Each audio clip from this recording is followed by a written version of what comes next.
Alright, and we are live with game number 2 between Jona and Optimus in this best of 3. It is match point currently for Jona, and we see in the top right corner of the map, currently down 1-0, it is Optimus.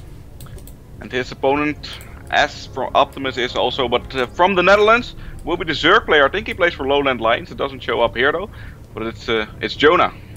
He does in fact play for Lowland Lions, at least that's what it says in his profile on the Dutch StarCraft League website. If you go to DSCL open page, the DSCL open page on the DSCL website, you'll find a link there to all of the players in their groups, and they all feature little miniature photographs, and if you click those photographs, a pop-up opens with more information about the players.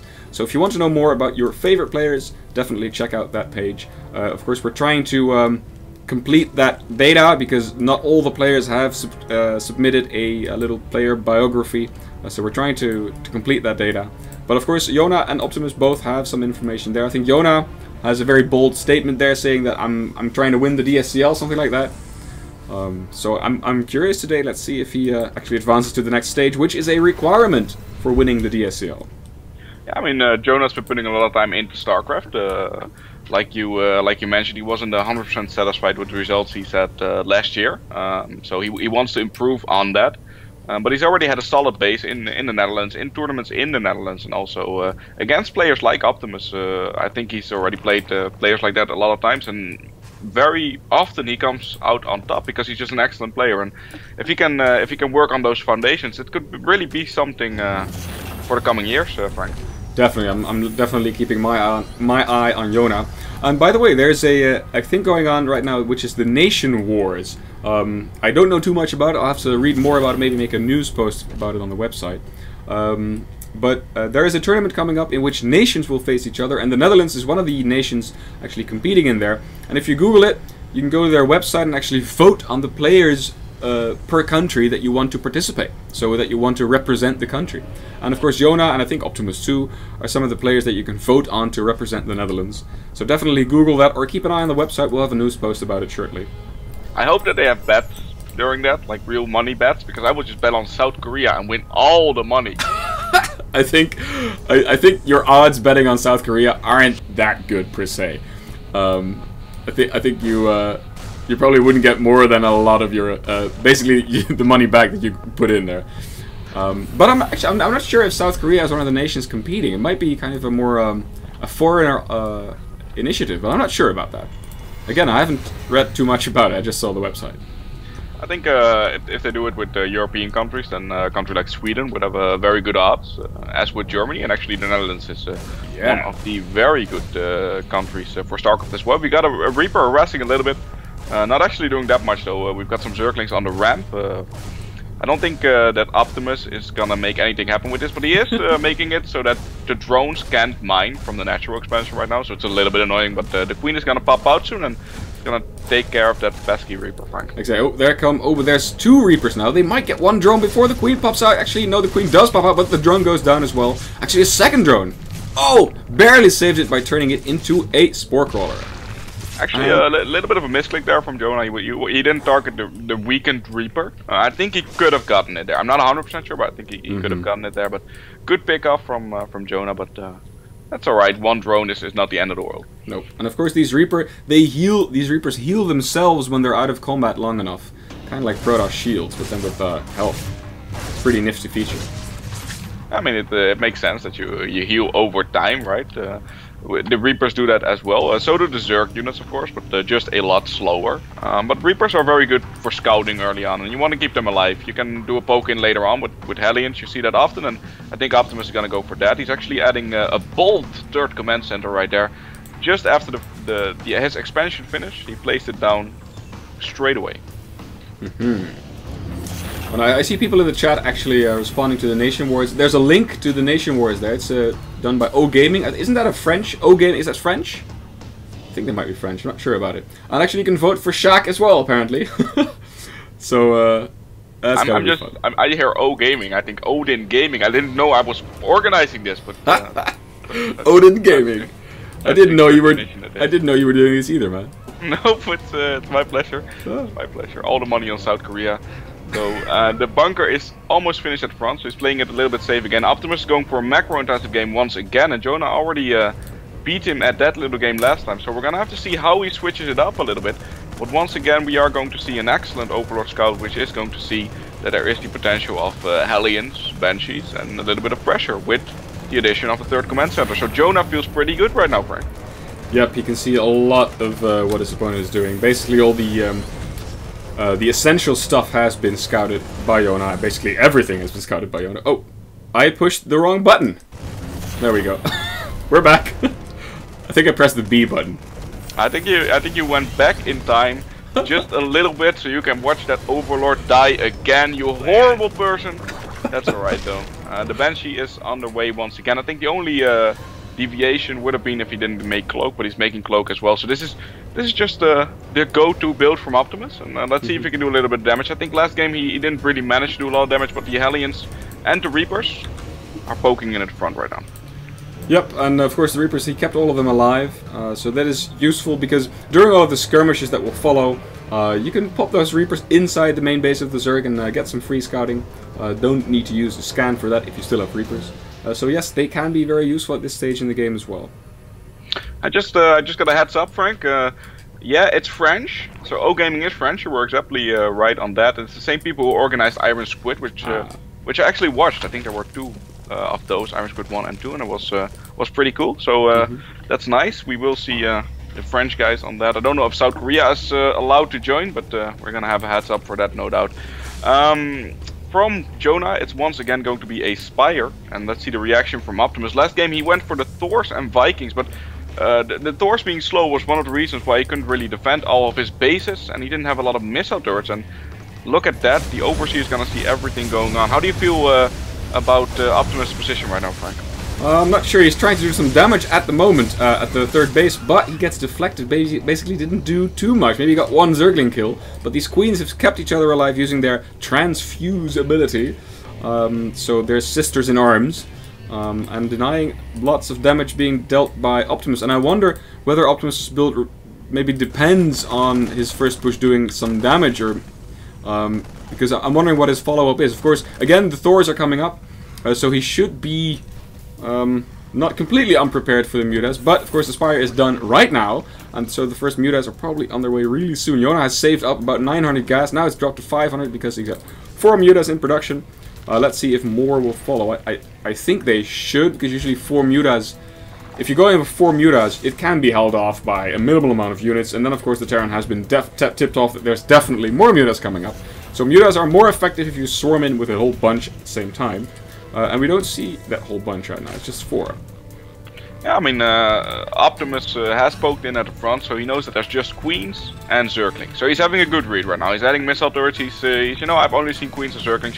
You have a lot of gas, you're going to be spending that on Mutas. I'm just going to be a little bit more prepared. I'm going to place the Thors in between my bases so I can walk and respond fast enough. He's gonna try and hold on a little bit better. He also sees the Mutas right now harassing the third base, the command center is being floated down, and once again it's gonna be a little bit hard to defend with these Thors, Frank. Do you think? Okay, so we see Jona going for an infestation pit already now, right? So it's okay. So these whoa. 4 Mutas, 2 of them got taken out. But do you think that the fact that we've only seen relatively few Mutas is a hint that, oh yeah, there we go, Jona's already working on his hive? I think this is a very fast hive, and I think maybe the Mutas might have been a bit of a fake out, saying, look, I'm going Mutas, all out Mutas, but there's only 6 of them, 6 or 8 of them, and meanwhile Hive is already starting to build for Jona, so he's getting his Vipers out really quickly, or maybe he's working on some other awesome tech that we haven't imagined yet. Oh, it's exactly the same way he played last game. Last game he also only made about 12 Mutas, and after that he went on with a follow-up with Roaches, Hydras, and Vipers. You can already see the Roaches in the production tab, so the Roaches should be making their way across to the third base pretty soon. Then he's gonna try to distract the Thors and use the Roaches to do a lot of damage to the Hellions, but at least there's a lot of siege tanks and a decent volley right there, but still the Mutas are being a little bit annoying. Yeah, so do you think that in this build from Jona, the Mutas basically are meant as a distraction, or as a tactic to make your opponent make anti-air that isn't necessarily very strong against Vipers and Roaches that you will be following up with? A little bit, but I think it's more just for map control more than anything, because you get so much control with the Mutas. They're so fast. You can take a fourth base relatively easy after that. But yeah, it's a little bit of a, it's not a fake out, because 10 mulas is still 1,000 gas, you know, it's a lot of an investment. Oh yeah, that's true. I shouldn't trivialize 10 mutas. Oh, but once again a good volley. I feel like Optimus is doing a better job responding to the aggression so far. And if you check the front, he's got a lot of Hellbats, he's got some siege up tanks, he's got a lot going for him right now. But Jona is also doing a good job creep spreading while there's no Hellions on the map. I really like how, oh, there's a scan by the way in the main base. Of course, scans the Hydralisk Sedan and the Roach Warren upgrading. And what I wanted to say is I really like how Optimus actually has his Thors in medevacs ready to you know, be like a fireman responding to a fire, flying straight over and then shooting some volleys. I don't think I've seen that too much. That's actually a really good way of getting a few good volleys off, because the mutas are usually clumped up, and once they see a door moving in, they just split up or magic box, and you don't really get the time because it happens so fast because of the medevac, because of the boost and the potential. But the amount of missile turrets right now is just insane, Frank. Right now on the map, there's so many of them, so I don't think the mutas are going to do that much anymore. It's going to be up to the Hydra and the Roach Ball, but with the siege tanks, it's going to be hard to break Optimus right now. But on the other side, it's not going to be that easy with the amount of creep on the map to attack for Jona.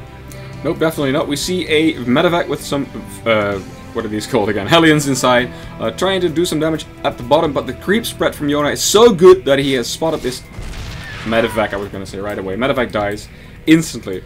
No chance of doing any damage. But he's gonna start to poke in here a little bit, and he's gonna walk into a fortified line. The siege tanks are actually on siege right now. He has to siege up relatively fast. There we go. He's still in an okay position, but this is gonna be a little bit hard, and the Vipers could be key here, Frank. Nice, look at the blinding clouds from the Vipers. So all of the ranged units inside of the clouds cannot use their ranged attack. So this is a very powerful push from Jona. Yep, like I said, the Vipers could be key, and they are doing a good job, but I feel like Optimus is still gonna be able to barely hold on here, maybe, but he's doing a good amount of damage here, and I feel like this is worth it. He's already making 19 roach in the back of this, and he has the economy to do this, but he hasn't done that much damage to the mineral line of Optimus, so... No, it's basically army units that were destroyed there on both sides. But then again, you're gonna have to ask yourself, which army is harder to replace? And I think in this situation, Optimus' mech army might be harder to replace than Jona's mostly Roach Hydra army with some Vipers mixed in. Especially seeing as how Jona is now on 4 bases. Well, it's not too bad for Optimus actually. Being on 3 bases against a Zerg player. Oh, it's alright. Yeah, definitely. I feel like it's a little bit of a waste that actually this drop, it flew across all of the Overlords, but it doesn't actually get responded to. And this drop in the main base for Optimus could do a lot of damage. It's gonna kill the Hydra then for sure. It could also kill the Roach Warren, and after that could start doing a little bit of damage. Look at where the army from Jona is. It's gonna take a while to respond to this, and it's taking down a lot of important structures here. Definitely. You think he's gonna get? No, he's not gonna get it. He's not gonna get it. No. No. But it forces all of the units back. It's a good drop. It gives him a lot of time to mine with the mules. I feel like he should be starting to maybe take the gold base, and he's thinking about that, but he never really scouted it, so he doesn't know that the Overlord is golden showering it at the moment. That's what. Here comes the poop again, but it's something else this time. I can't be making the same joke that many times. But Optimus almost got is almost maxed out right now, Frank, and almost maxed out there, and it's pretty scary. But he's moving right onto the creep, and that's pretty scary as well. Yep, trying to clear some of these creep tumors. Of course, you want to do this because moving out on creep is very dangerous as a Terran, and if the creep extends all the way to your own base, then it gets dangerous inside your own base, and you don't. Oh, but these tanks just unsieging, and they're gonna be caught with their pants down, and this is he's gonna lose these 3 tanks for free. And I feel like the position right now for Optimus isn't that good. Nice pickup with the medevac, but this is gonna be hard without the tank support. Yep, definitely. The tank's not sieged and all died at the same time. And here we go. Thor is also going down. Thor is not being that effective against a lot of Hydras here. Let's see if these Vipers in the back gonna do anything. But it looks like Jona is gonna just push through this line. Yep, I mean the supply just dropped so fast for Optimus. No siege tanks and nothing really to do the splash damage on the Hydras or on the Roaches. And so much DPS from the Zerg army right there, and there's a lot of Roach on the production tab. I mean, Optimus is not completely out of this yet, but this was definitely a very good trade for Jona. Yep, it's once again, Optimus cannot continue losing his very expensive mech army in this way. Some Marines from the back saved the day in the end, but still the losses for Optimus were overwhelming, and the supply lead for Jona is now telling the tale. It's 100, it's actually 200 now against a little under 130 for Optimus. Yep, and this base cannot be defended. Optimus is gonna be taken out. There's no way. He shouldn't even try to defend this, I feel like, but he might lose a few Marines doing that. He's gonna lose the command center, gonna lose the missile turrets and the 7 mules. 7 fresh mules. That's gotta sting. That's a lot of money right there, Frank. A lot of money down the drain. And I feel like with that, Optimus' chances in this game are getting slim, to say the best. He has to make something really good happen, has to make an almost perfect engagement. But look at the amount of money banked up from Jona. That's what's really scaring me right now. He's got almost 4K in the bank, 1500 gas. That's an instant new army. Yep, definitely. Of course, that is the power of Zerg. You can save up all of your larvae, and then, if needed, turn them all into a unit type of your choice whenever you have the money for it. And of course, Jona does have the money for it now. And it's going to be very difficult for Optimus to take extra bases at some point, because you've seen this lower base being denied just now. But beside that base, and maybe the one just further down as well, no bases have not been gooped up by the Zerg. And of course, you cannot build Terran units on the creep. So it's going to be very hard indeed for Optimus to fight this out. But we have seen Terrans, of course, turtle it out and let the Zerg, of course, wash themselves thin on the walls of your siege tanks. So let's see if Optimus manages to do the same with Jona here, but it's going to be very tough for him, I think. Yeah, on the top side of the map, Optimus actually had a few dropships. Jona made a few mutas and cleaned up 2 of those dropships filled with units. So it's a good pickup from Jona right there. He's actually patrolling at the top side of the map with some mutas. And it looks like Optimus wants to take that base. He's high in supply once again. It's 170 supply. A lot of that is in army, so he's still got a shot right here. And it's the Vipers at the bottom are yanking a. Yep. Oh my God! Another yank. That medevac goes down as well. Not too lucky with dropping, but if you check the map, it's so hard to drop right now because there's creep everywhere. There's overlords. There's some mutas flying around, and he has to protect his base, but.